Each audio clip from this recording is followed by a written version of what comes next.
Good afternoon, and thanks for joining us.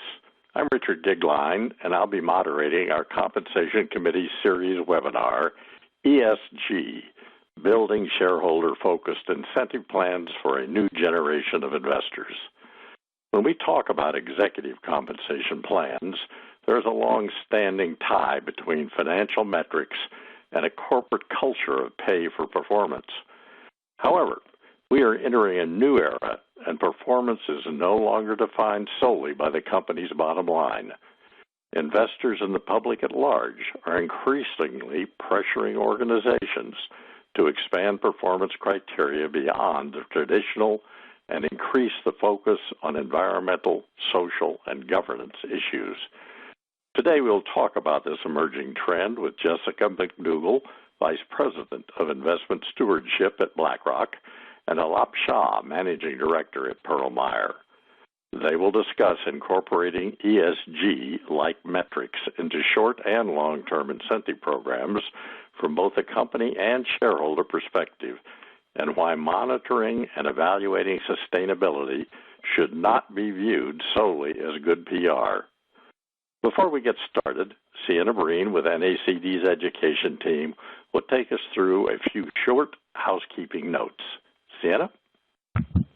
Thank you, Richard. Audience, as Richard said, I have a few housekeeping items to share with you today before we get started. On the right-hand side of your webinar console, you should see several boxes. At the top, you can submit a question to be answered by our speakers during the program, time permitting. Please note that if you submit a question, you will be opted in to receive future executive compensation thought leadership from Pearl Meyer. Also on the right-hand side of your console, you can tweet live with us using @NACD and @PearlMeyer. And in the bottom right corner, you can download a copy of today's slide deck, register for our next compensation webinar, and access additional resources. You will automatically receive one NACD skill credit for participating in this webinar.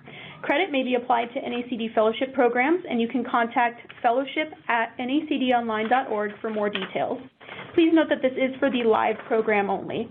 A recording of the webinar will be available early next week at nacdonline.org and at pearlmeyer.com. And finally, we will have a few anonymous evaluation questions at the very end of the program, and we would really appreciate your feedback, so please stick around at the end to answer those questions. And now I'd like to turn it back over to Richard to go over the agenda. Well, today's agenda is defining ESG, ESG metrics in the wild, what companies are adopters, ESG as an incentive metric, communicating with investors. And now I'll turn it over to Jessica to answer the all-important question, what is ESG? Jessica? Thank you, and very happy to be here with you all today. So, when we talk about ESG, we're talking about environmental, social, and governance risk factors as they pertain to companies' operations. And particularly from an investment stewardship perspective at BlackRock, we're interested in understanding how the board is overseeing these risk factors as it pertains to the long-term strategy of the company. So this slide here highlights some of the topics that you may see commonly referred to under the ESG categories, environmental, social, and governance. Key ones that stick out are, of course, environmental risk and opportunities, including carbon and climate, natural resource use, as well as waste and how companies are managing sustainability, generally speaking, but also, their carbon footprint and the way in which their operations are impacting the environment. Similarly, for social topics, you'll see areas such as human rights, labor, health and safety, stakeholder and society topics, as well as product safety and quality covered in this area. And of course, governance, which is familiar, probably the most familiar metric in the ESG lineup, refers to board structure, compensation, shareholder rights, and of course, audit and risk oversight. So over the past few years, we've seen an increasing conversation about these ESG risk oversight at the board level, and particularly how companies are incorporating these risks and communicating them to shareholders. I'm going to flip to the next slide here. Yeah, and Jessica, I would add of those sort of ESG metrics, the one at least that seems to be causing the most divide in the boardroom is, in my experience, is a social metric, because I think that the perception here is that this is akin to being a one-issue values voter, and that they're just deciding on the financial health of a company or the value creation aspect of ability of a company on certain social metrics is for some in the boardroom is sort of a big pill to swallow. And then I think the other issue on the social metrics is also there's a tendency to think of these as sort of subjective metrics and not necessarily quantifiable. So we'll see some data later on that showcases what are sort of the adoption rates of some of these categories. Absolutely. And, so as you mentioned, these topics and these metrics have historically kind of been intangible, yet we know that they play an important role in a company's ability to be sustainable. And, the term sustainability I'm referring to as, the ability to continue to create long-term shareholder value. So considering topics that pertain to ESG metrics obviously is important when trying to factor into the company's ability to continue on, and really looking at all of these factors from an idea of operational excellence. So from our perspective at BlackRock, the investment stewardship team is continually engaging with companies on these issues. And we have a set of what we call engagement priorities that cover these broad baskets of ESG issues that help us to better understand how companies are managing risk associated with these topics. So some of these priorities include topics such as governance, corporate strategy and capital allocation, compensation that promotes long-termism, environmental risk and opportunity, as well as human capital management. And increasingly, we're seeing companies be much more open to the idea of talking to their investors about how they are considering these topics and how they are strategically positioned within the company to, again, further their ability to create long-term shareholder value. I'll turn it over to Alap here to talk about some additional topics. Yes, so last year and going into 2019 for the 2019 proxy disclosures, ProMeier started doing some intensive data collection around the ESG metric. So what we have here on this page is a poll question that we issued back in August of 2018. And so I'd like to unpack some of this data with a few observations. Observation number one, I think companies, management teams, and boards are consistently and regularly talking about this particular issue. Now, I think what will be interesting to see is if we issue this poll again post the announcement by the Business Roundtable, if some of these responses would be slightly different. The other observation, a few observations I'll make is that there does seem to be sort of this significant tension between the management and the board on the appropriateness of ESG, but the majority is on the side of a bit of a wait and see type of approach. Now, in the middle of the page here, companies that have indicated, or respondents I should say, that have indicated that they are in the process of reviewing, you can see there's a pretty equal divide between respondents that indicated, yes, we will review, but would be surprised if we add anything that's ESG related, and then and sort of an equal distribution with individuals that were planning on reviewing but do anticipate that an ESG metric would be incorporated in in a sort of go forward basis. So I think and the last observation I'll make is that with the sort of gutting of 162M, I think there is an opportunity now for boards going into the planning cycle for 2020 compensation decisions to really think about, is there an opportunity to have some thoughtful discussion around whether ESG should be incorporated in their incentive programs, either annual or long-term. Jessica, and Richard, anything that surprises you about the data that we collected back a year ago? Not really for me, Alap. I think the issue is when you try and put in these kinds of important areas that companies should be considering and doing things about, and then tie it also to financial performance or short-term shareholder stuff, it's very difficult. And I think that's in part what's going on. There are companies out there now that are doing a lot of this, and they talk about it, publicly promote it, but I haven't seen any of them saying they're going to put it into their financial stuff. So I would say from my experience, and particularly I cover industrials and materials in the U.S. and Canada, there are some arguments for incorporating material, particularly environmental and social metrics, into the compensation plan.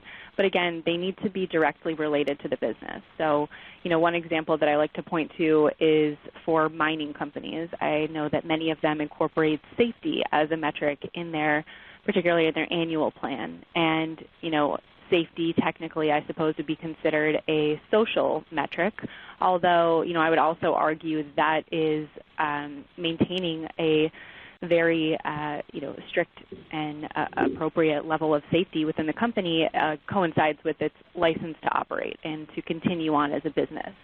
So, obviously that plays a role into the company's ability to generate shareholder value.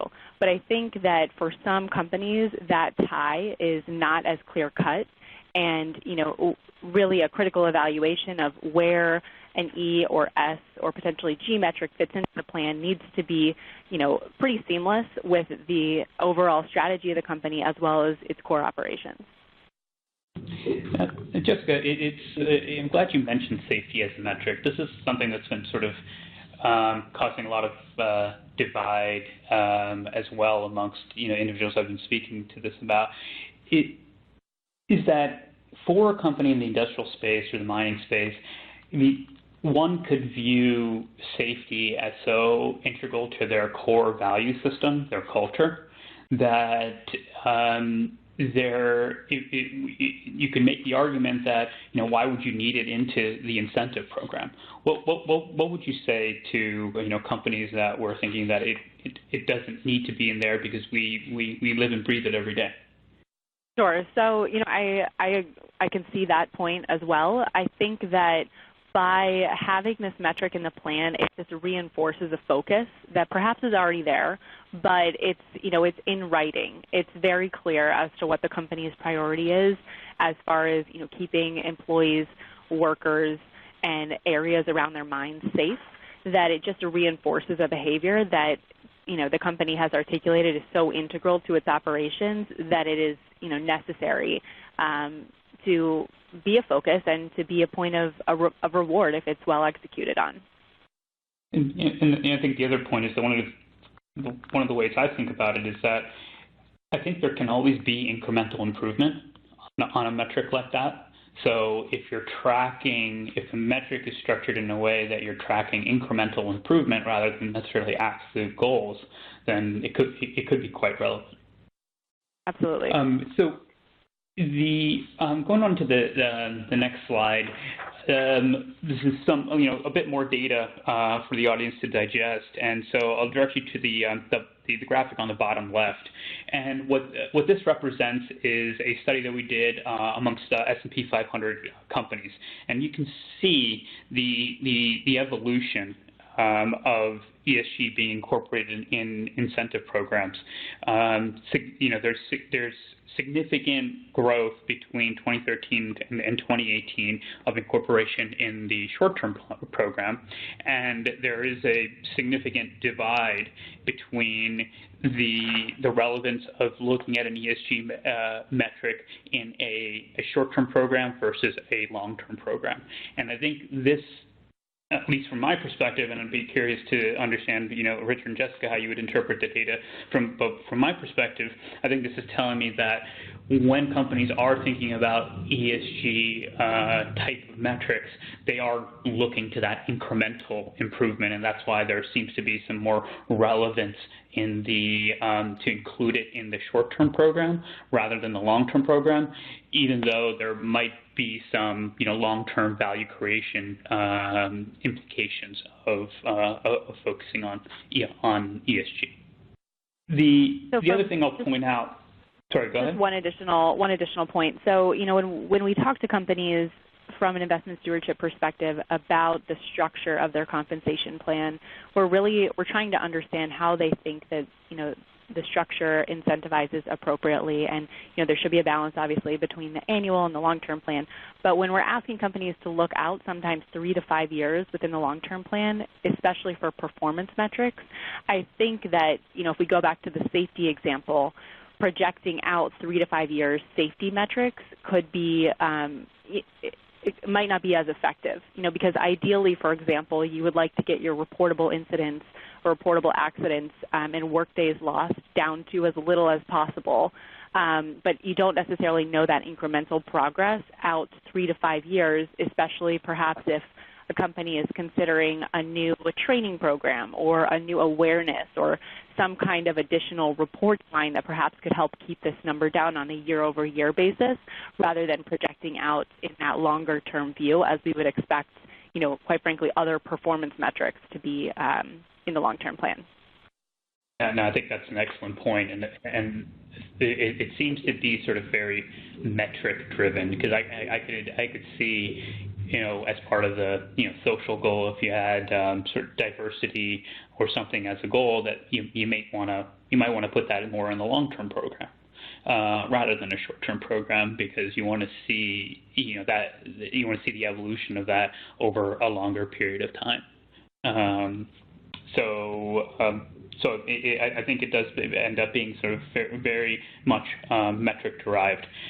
Then on the right-hand side of the page, we'll put some information as to which of the E, S, or G tends to be the most prevalent. And what was actually kind of fascinating to me, especially given all the focus on environmental factors, is that over the past 6 years, the prevalence of incorporation of environmental metrics actually has decreased over time. And in place of that, there's been a significant uptick in social metrics and somewhat of an uptick in governance metrics. And so not exactly sure why that is the case, but I will what I will point to is that in the social category, which has a sort of very high 93% prevalence rate, 52% of the focus of the social category actually was derived from customer satisfaction metrics. Now, my own personal opinion, customer satisfaction, I think, is definitely an important metric across a wide variety of industries.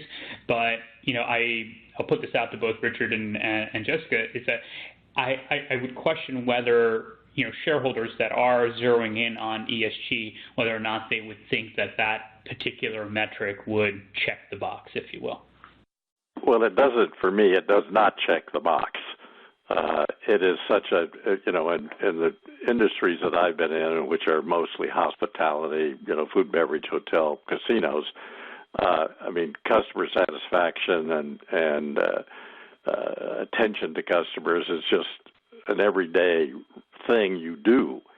How you create a metric to do something with it in a financial sense for incentive compensation, that doesn't connect with me.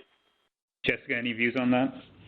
I would, I agree that I think the examples highlighted with customer satisfaction or service is inherently integral and necessary for a company to continue on in the business. And so calling it out specifically, I don't know necessarily. For some companies who perhaps are trying to have a turnaround or trying to showcase their extreme focus on this, perhaps it is a motivating factor.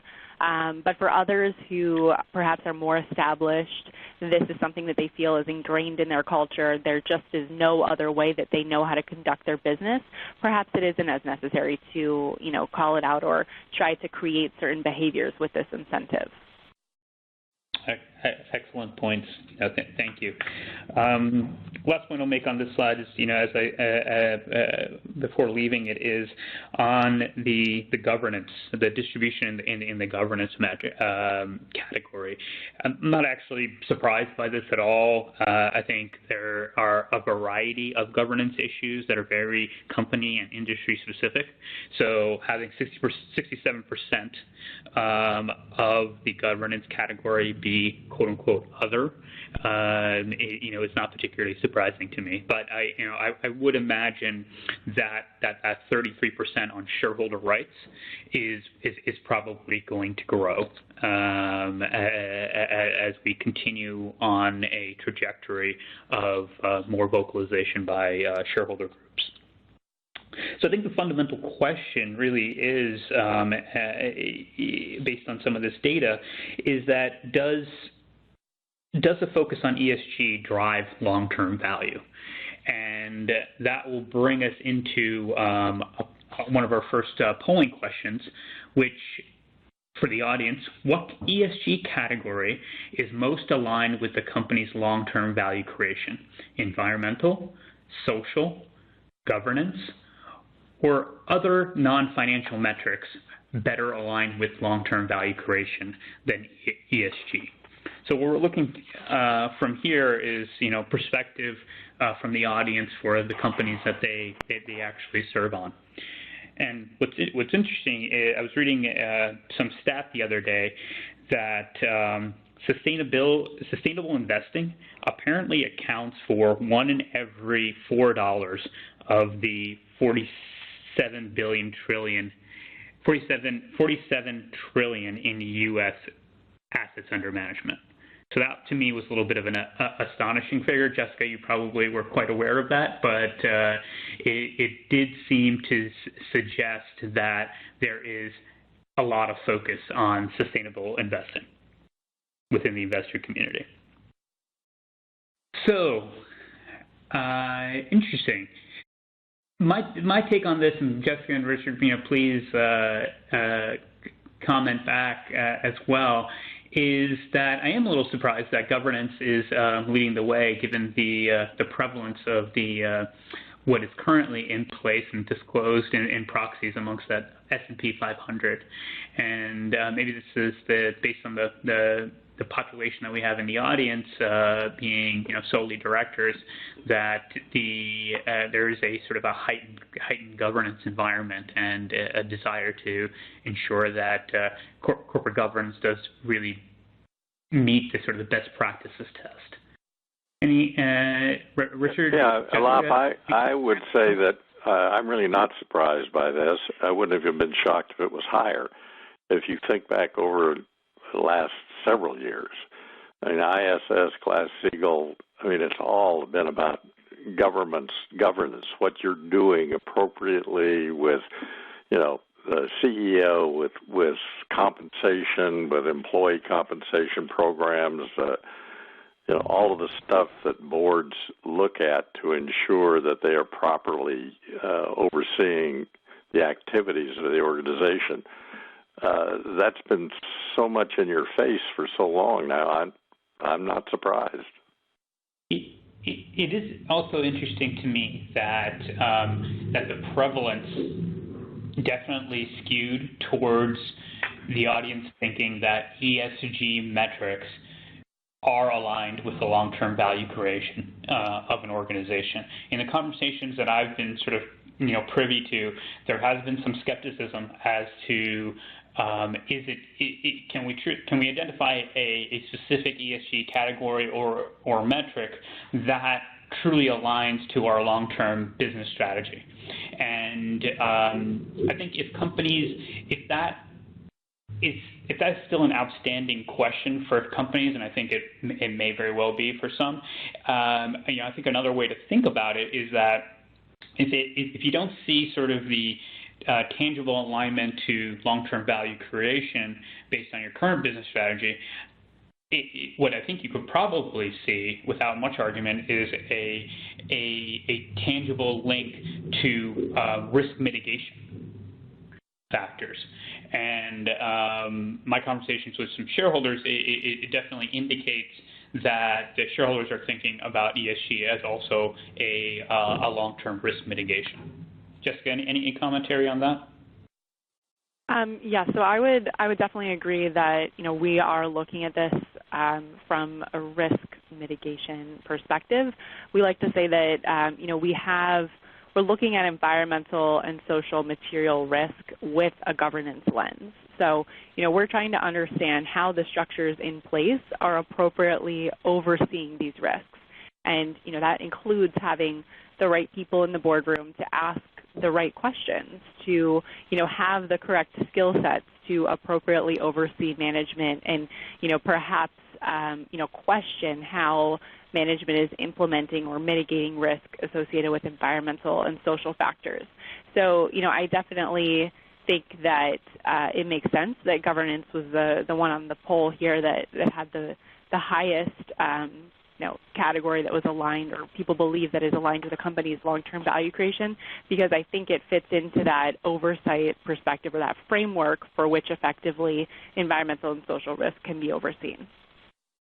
So now you may be wondering what industries are starting to focus more on ESG. So again, this is the same study of the S&P 500, and I'm going to orient you to some of the data on the page. So what we have is on the top, you have the percent of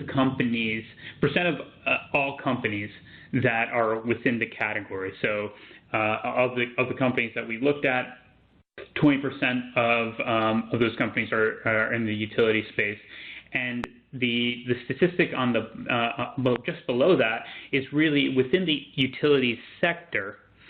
What is the adoption rate of some ESG metric? And you can see in the utility sector and the energy sector, they really are leading the way with 80% adoption rate in the utility sector and about a 70% adoption rate in the energy sector. And the primary focus in terms of ESG category in both the utilities and the energy energy sector respectively were social and then environmental. And so, although we did have social was the most prevalent category amongst ESG across all companies, you can see that, the top three in terms of adoption rates, environmental factors tend to, rule the day. So I think the question that comes out of this data here is that is ESG relevant to all industries? You can see on the bottom right here the box that there's pretty low adoption rates in a host of industries. So I think the question for companies as you talk about this in the boardroom and or committee room is, when we understand what ESG is and distill what those particular metrics are, do they have a ongoing relevance to our business? And this is not something... Excuse me. Go ahead, Richard. Please go ahead. That really ties into a question that was brought from our participants. Should we be concerned over time with the incorporation with too many scorecard metrics, including multiple ESG categories and potential dilution of focus? I love that question, because we're going to get into a little bit of a polling question on that exact issue in a few slides. But I do agree that a multitude of metrics in your incentive programs, if you have too many, you end up diluting all of them. So I think the question is that assessing what metrics have the highest relationship to long-term value creation, and focusing on those. Now, an ESG metric doesn't necessarily have to be in a sort of a zero-sum game competition with some of your financial or operational metrics, but they should be used in a sort of a holistic fashion. And Jessica, I know and to that point, and looking over at that little gray box down in the corner of the slide, the industry that I come out are really consumer services and food staple retailing, restaurants, etc. They don't show up in the boxes as being, big players in this area. I think that may be a little bit misleading, because I believe companies, for example, MGM in my industry background, is very involved in doing any number of things that have to do with the improvement of the environment.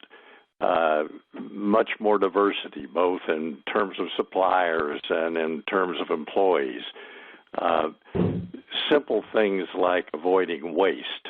That particular industry has a great deal of leftover food product, for example, to be sort of in the nitty-gritty, and that would normally in the past just been thrown out. And that is not the case anymore. At the end of the day, they gather those food products together and package them and send them off to places like Three Square and other social community support environments where it can be consumed. So I think there is stuff being done that doesn't quite just fit because it's being done. It's been done for so long. No, absolutely, and I think companies could serve themselves a lot better in terms of being more vocal about what they're doing, because frankly, customers are looking at this. Obviously, investors are looking at this as well. So I think my advice would be, now's the time to be vocal. I agree with that 100%. About it, right? And then just going back to the question, I think the last point is that I think any investor is still looking to make sure that the company is achieving its sort of financial and operational goals. So this is not, at least the shareholders I've spoken to, and Jessica, you may want to comment on this. This is incorporating an ESG metric. I don't think the desired result is to, if you're missing your financial or operational goals, and you're performing fantastic on an ESG metric, that there is an expectation that there would be a significant payout associated with that. Would you agree with that sentiment, Jessica? Yes, absolutely. And this just kind of goes back to just thinking about the original premise of what we're asking companies to articulate to investors when they're describing why the compensation plan that they have in place is appropriate and incentivizing appropriate behavior. It all needs to be connected to the company's ultimate strategy. This should not be used as some kind of padding or some kind of catch-all so that individuals are still able to be paid, even if, as you mentioned, financial metrics are not met. Yeah, thank you for that. I think that's a very good perspective. So when we think about some of the challenges and considerations that we think about in terms of incorporating ESG into an incentive program, I think the number one challenge to adoption is a very old challenge. It's a challenge that surfaces whenever non-financial metrics are considered, is that do these metrics have the appropriate sustainability and materiality? And Jessica, if you don't mind talking a little bit about what the investor community really is thinking about when it comes to sustainability and materiality.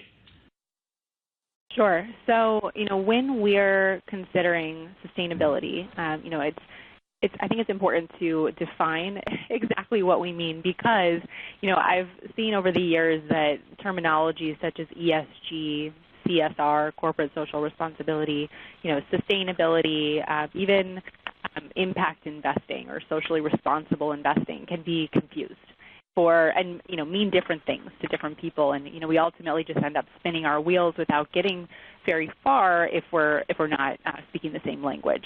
So what we are referring to when we talk about sustainability is it's referring to corporate activities that maintain or enhance the ability of a company to create long-term value over time. So, it's incorporating environmental risk and opportunity and thinking strategically about how a company can position itself to make sure that it's prepared and resilient in a changing market. It means operational excellence, that companies should perform at their highest standards in order to mitigate these risks and, really leverage opportunities, again, to generate that ongoing long-term financial returns. As we've been mentioning throughout this discussion, we want companies to be focusing on the materiality of these issues. Again, is it integral to the business or is it kind of a tangential side project? We're not referring to corporate volunteer hours or community gardens necessarily. We're talking about sometimes it's elements that dramatically change the operations or, really kind of conserve resources and can ultimately create a cost savings for shareholders. So they need to be material, and we want companies to quantify these efforts in a tangible and trackable measure. Again, articulating how this is all integrated into the overall long-term strategy. And I realize that this is sometimes a big ask for companies that perhaps have not considered their own strategy with regard to incorporating these risks or perhaps how they could be impacted by environmental, social, or governance risk in the future. And we, continually point companies to SASB, the Sustainability Accounting Standards Board framework for helping companies to identify risks within the E&S categories that could be material to their company and their operations. And, ultimately we want companies to make their own decision about if the suggested framework of risk applies to their companies and really articulate to shareholders how it does or how they're considering it. But that's a really great starting point for companies that are trying to communicate the way in which they're incorporating ESG factors into their overall strategy, when communicating with their investors. And Jessica, a question again from our audience. Is there any research indicating increased company value with companies who have adopted ESG? So, I don't have any specific, I don't have a hardcore, clear-cut stat that I can point to for any one particular issue, but I think, those companies that have integrated these factors in a way that is seamless and not just kind of in a tangential way where they're trying to force some kind of reporting on top of their stated strategy is really where we're seeing companies be innovators and creators within their space, just really critically thinking about their place within the market. There's one particular company that comes to mind having had an awareness of their product offering in a changing marketplace and a continual drive away from plastics from a consumer perspective. And this company was very forward-thinking and kind of 20 years ago got out of the plastics business. Decided that they don't want to have their business involved in this material as they think that, down the line there will be some kind of regulation or some kind of concern about the recyclability of these containers, and they're in the container making business, so, they wanted to transition away and use a more recyclable, sustainable material. And for that, this particular anecdote in this particular company, for them this decision was seamless. It was a business decision that they thought made good sense and would ultimately play out for them in the long term and drive shareholder value for them. But, looking at it, that was an environmental decision. They were incorporating environmental risk. They were incorporating social risk with regard to kind of changing consumer demands and positioning themselves appropriately. So, I can't necessarily pull out one or two environmental or social actions or risk mitigating decisions that company made and quantify it in any kind of contained way, but can just point overall to the consideration of those factors and the way in which the company positioned itself ultimately played out, as we're now seeing in more recent years. Right, and just to add to that, we're in a stage right now of early adoption. So as I've researched this, there's competing studies right now, competing data collection that is either touting that companies focused on ESG are driving greater returns versus other studies that are touting that ESG focused funds are underperforming against the sort of the S&P. So one that was touting that they are doing better was the Forum for Sustainable and Responsible Investment, and then there are a few other studies that have been suggesting that funds that are focused on ESG are actually underperforming as well. So I think it's a mixed bag right now in terms of the research, frankly, because we're sort of in the NASDAQ adoption rate. So the last thing I'll do is I definitely we're going to talk a little bit more about the SASB conceptual framework in a few slides, but definitely want to give a plug to having the audience explore the website there. That's www.sasb.org. There's a lot of great information on how to start thinking about sustainability metrics and ESG in general. So. Okay, we're going to move into sort of the next polling question. Jessica, do you mind introing that? Sure. So for this, if you were to include an ESG-related metric into the incentive program, what weighting should it have? No weighting, but a modifier on the plan.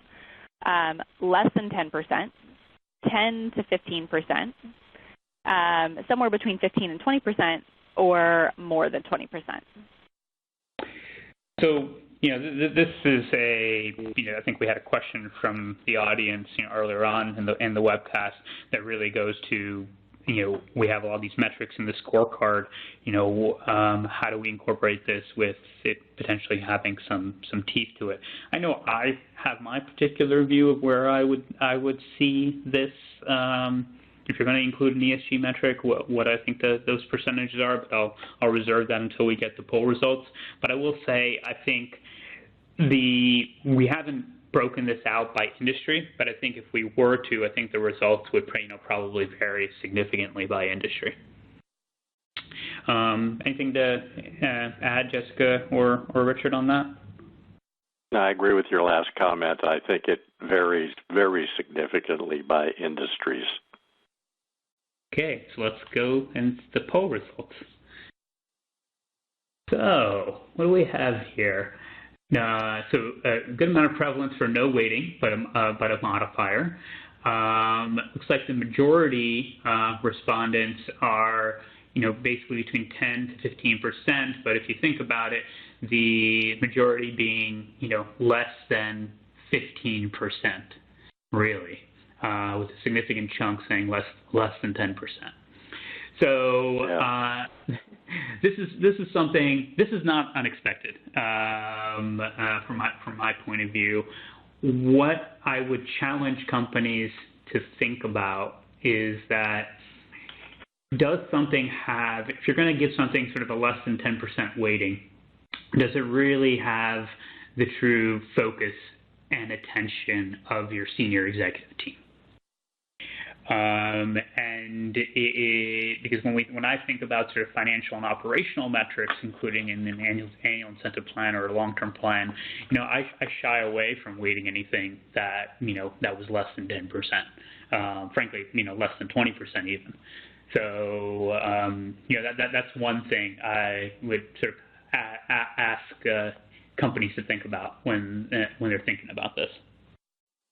The other point I'd like to make is that oftentimes boards think about having ESG incorporated in the individual discretionary component. A lot of companies have, reserved 20 to 30% of a bonus payout to be based on discretion, and I think that's fine to do, but there should probably be some agreement at the front end as to how much is going to be focused on an ESG type of metric. The last sort of challenge and consideration is that once you establish what the appropriate degree of exposure on ESG will have to your plan, I think it is time to dive into some of the details. So will you have metrics that are objective or subjective? What type of visibility does the company have to enable the setting of appropriate targets? Would all individuals who are incentive eligible be on the hook for ESG metrics, or should it really be reserved just for the key senior executives?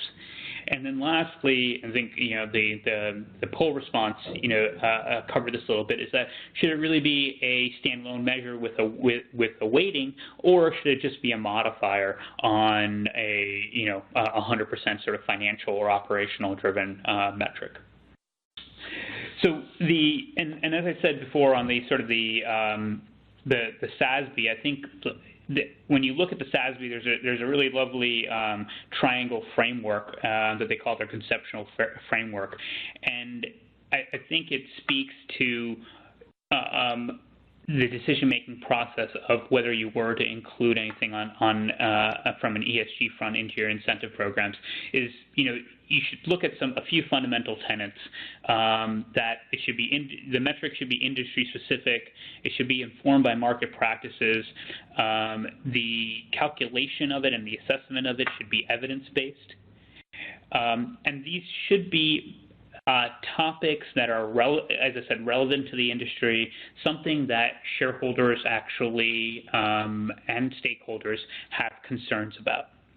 And if you sort of think about the metric itself within the category, as I think Jessica mentioned before, it should be something that is material to sort of the overall value creation of the organization and the strategy of the organization. And then what I'd like to sort of end with here is a page on communicating with investors. So, Jessica, can you talk about that a little bit? So, reiterating much of what we have highlighted in our previous slides, but, as companies and boards are considering perhaps what ESG metrics are appropriate in their plan, or is just generally speaking how they are overseeing environmental and social risk as it pertains to the business, here are some points that might be helpful when considering this. So, again, investors are interested in understanding this value proposition of sustainability efforts that position the company for long-term success. So to that end, the extent at which you're able to articulate this in standardized reporting to show integration and overall strategy and a truly seamless approach is a sign to us that it's integrated, it's seamless, it's part of what is very important for the company's success. And again, it's not this kind of additional basket of reporting that perhaps doesn't have a lot to do with the core business. It should be aligned with identified key impacts, risks and opportunities for the business. So things that you would articulate in your annual report or your 10K, such as perhaps as it pertains to raw materials, environmental compliance, or maybe health and safety. And if these issues are so pertinent and material to the business, we want to understand goal setting and progress tracking to, see what efforts the company has put in place to, whether it's increase efficiency efforts or cut down on the use of natural resources or, implement some kind of procedure to enhance safety. We're curious to know about those efforts, and how they're working against stated goals. We also would like to know, the financial impact of these efforts, whether it's the form of as I mentioned, cost savings, efficiency, waste reduction, risk mitigation tactics. In some way, we want to be able to quantify it in a financial measure. And so, as you're thinking about this, as you're, potentially considering it, I would just kind of point to these broad points as perhaps, areas to guide the thought process. Jessica, in this whole subject matter, do you believe that there are certain industry sectors that really should adopt the ESG standards areas over others? The question that came forward is, for example, in consumer plastics, versus hotels. It seems to me, not knowing anything about consumer plastics, that would be one that seems to me this could fit really well, that there could be some really measurable kinds of things that would create value for that company. But I have a hard time thinking of it in terms of hotels. Sure. So, I think companies in different sectors face, obviously challenges in this area in different regards. So, for a hotel, perhaps water use, is something that they would choose to focus on, whether that's with regard to washing linens or, overall wanting to reduce their footprint in the communities in which they're operating. Obviously water has a cost associated with it as well. For plastics, perhaps that kind of specialty chemical or chemical company that is involved in making plastics could articulate to their shareholders, the way in which they're aware of potentially changing regulation with regard to plastics, whether it's use from single-use products or awareness of the recyclability of standard plastics, or perhaps articulating how they're trying to make products that have a longer life cycle or have the ability to be recycled to a greater extent. So I think there are different ways that companies can articulate how they have an awareness of these type of risks and how they're incorporating them for their particular business. And Richard, your comments triggered a recent experience I had with a gym that I go to that happens to be a very large organization, a large company. They have eliminated providing towels to their customers, and they specifically identified the incredible amount of water use that required, and therefore, in consideration of the scarcity of water, and et cetera, and particularly in Las Vegas, they've eliminated it. Mm-hmm. Yeah, and it's funny you should mention hotels. I mean, there was a recent announcement by Marriott that said they're going to eliminate all, little shampoo bottles by, I think it was 2020. So, you're right. So this is coming up in the news, but I would say, from a compensation perspective, this is also what you're doing on sustainability factors, whether it's included in your incentive program or not. You can include what is being done within your CD&A. Because again, you may or may not have a sustainability report, but I think the individuals that are reading the CD&A and the investors that are reading the CD&A are going to be curious as to what is that incremental improvement on ESG. What are the types of things that the company is focused on. So I think that in as long engaging with investors, on a one-on-one basis is one thing, but using the CD&A as a platform to showcase your focus on ESG, is another. So before we go to questions, just wanted to sort of go over a few key takeaways. So. I think from what we've learned from this webcast is not every ESG metric is for every company. Materiality is key, and the way to sort of potentially look at materiality is engaging with shareholders to gauge the importance of what they're thinking about in terms of metrics, and which ESG's metrics exhibit the greatest amount of risk in their view, and also look across industries to assess the relevance. What are other companies within the industry looking to, if anything. But monitoring ESG-related metrics is here to stay. We've seen that sort of year over year increase in prevalence. So even if you're not considering including it in your incentive program, and you are doing some key activities, it's important to start disclosing it. And lastly, the incorporation of the incentive programs shouldn't really be a zero-sum game. It should be evaluated on a case-by-case basis and work hand-in-hand with your financial and operational metrics. So we have a few minutes left for questions from the audience. Richard, anything that you want to throw out there? Absolutely. We have quite a few questions. I found one interesting because it's something that I remember for a long time. We always spent paying a lot of attention on our boards about what ISS or Glass Lewis has to say about certain things.